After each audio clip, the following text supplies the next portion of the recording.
Empatico is a free, easy global collaboration tool for classrooms with students aged 7 through 11. Stay tuned at the end of the show to learn more. How to use Alexa devices in the classroom, episode 447. The 10-Minute Teacher Podcast with Vicki Davis. Every weekday, you'll learn powerful, practical ways to be a more remarkable teacher today. Alexa in the classroom. Yes, it can be done. Today's guest, Dr. Brian Friedlander, has a 6-page laminated guide about Alexa in the classroom. So, Brian, I know we can't get to every single thing you have in the guide, but what are some of the ways that teachers are using Alexa in the classroom now? Well, I think it's kind of an exciting technology. I come at this from the perspective of students with special needs. So there's a lot of opportunities for them to take advantage of this technology with their voice.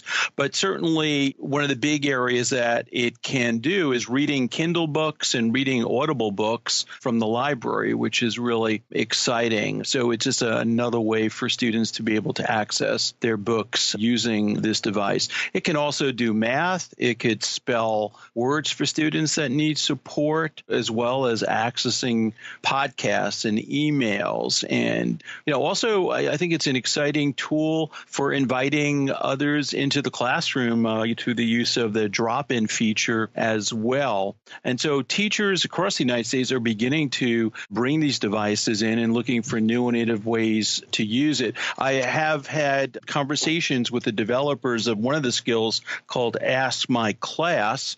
This is a couple out of California, and they basically aggregated a bunch of skills under that umbrella so students can work on both social and emotional skills and mindfulness, and they keep adding skills to their database that teachers can take advantage of. So they're piloting the program right now, and it's kind of exciting. I think teachers are excited about using it with their students. I mean, as an example, if the kids are coming back from gym or recess and they need to sort of calm down, you could ask Alexa for a skill that will put the students into like a relaxation mode to help them kind of get refocused and get back to tasks. So there's a lot of interesting ways that teachers can use Alexa, or for that matter, a Google Home in the classroom. Okay, so help us understand, what is a drop-in feature? So the drop-in feature actually allows individuals to drop in where you can either with your voice, if you have it connected and the individuals are in your contacts,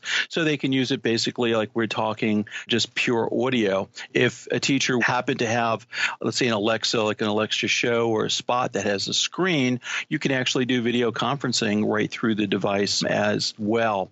So schools who may have multiple Amazon Echoes throughout the school building can actually also use it as an intercom feature. So they can say, call Mrs. Smith, and then Mrs. Smith's Echo device in her room would ring up, and they could have a conversation through the Echo devices. Now, in the early days, the problem was that teachers were having to link these Amazon Echoes to their personal accounts. Yeah. We did some shows on this. So last year and the year before, we've done several shows. Do they have it set up now where a school can create an Amazon account and have multiple Echoes on it? That's a really good question. I suspect that teachers are still linking it to their account. I'd have to actually ask my colleagues, have put together Ask My Class, how that's being handled. Now, do you recommend that teachers every so often go in and look on what Alexa's being asked? Because, right. Of course, if you enjoy it, you can say, open the pod bay doors. And, of course, I should have muted my Alexa because I think she's going crazy right now while I'm talking to you. I can't hear anything. If I know certainly there's always the issue of privacy and confidentiality. And what will happen is that there will be basically a log file in your account where you actually go in and take a look at how Alexa has been responding and how you've been accessing it. If you want to go in and basically clear or delete that file, you can, and Alexa will then create another one when you start up again. It's like a balancing act, because the more dense that file is, in a sense, the smarter the Alexa becomes in terms of using some of that context. And the other thing, too, is one of the things that some some teachers are doing is they're using the Amazon Alexa remote. So they're turning off the microphone that's built into the device, and then with the remote, they can access it, and then only with the remote will it basically be recording their initial response. And again, that may not be aware, I mean, the Amazon Alexa should only respond to a couple of prompts. So it could be Alexa, it could be Echo, it could be Amazon or computer. So those are the 4 response sets that basically start the recording or the listening of the information that will then come after that. Is there a sweet spot for ages? Because I've had teachers on the show before who said, you know what, this is awesome till you get about 2nd or 3rd grade. And then when you get a little older, maybe 5th, 6th, 7th, it's just not quite as effective because it becomes a distraction. Have you found a sweet spot? I think the skill base is growing, so I think there's probably something for everyone. But I think the elementary school age is certainly right for this in terms of acquiring information, getting information, asking it quite basic questions. I think it can be helpful. I mean, again, in the approach that some of the developers are taking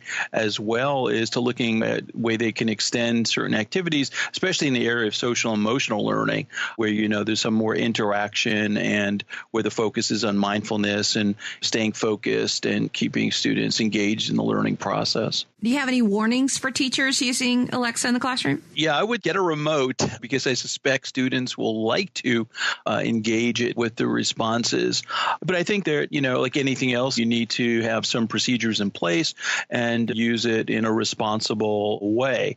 And I think it does have some tremendous potential. And like I said before, certainly for students that have specific learning challenges, I think that it's a tremendous tool. I've actually done some work with individuals who are visually impaired.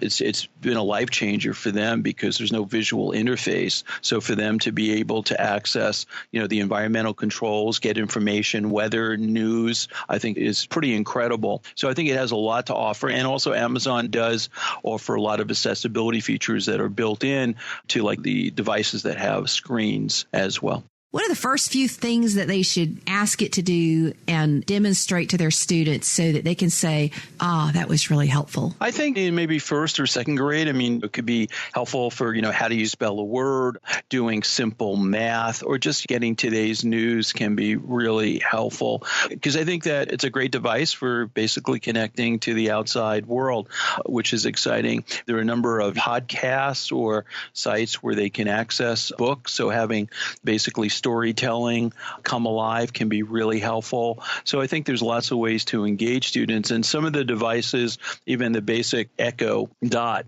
has audio out so that teacher can make a learning center and students can plug in a headset and listen to the information, the book, and the storytelling that happens. So I think that those might be some easy ways to use it. Last question, Brian. Can you turn on filters? That's a really good question. I'd have to do some research. Yeah, because see, it would be a different kind of filter than other things would have. Like with your firewall won't see the words. They will just see voice and just let it through. So I think that's something we'll probably have to check into, and let me know when you get an answer, and we'll talk about that on a future show. Sounds good. Today's sponsor is Empatico. This free tool helps educators around the world connect their students aged 7 through 11. Empatico uses live video and file sharing and a partner classroom at least 300 miles or 483 kilometers away and specially designed activities. I've been collaborating globally since 2006 and have seen the power global collaboration has to help children be more accepting of people different from themselves. That's why I'm recommending that all the 1st through 4th grade educators sign up for the free site Empatico. Just go to coolcatteacher.com/Empatico to learn more. That's EMPATICO, Empatico. Thank you for listening to the 10-Minute Teacher Podcast. You can download the show notes and see the archive at coolcatteacher.com/podcast. Never stop learning.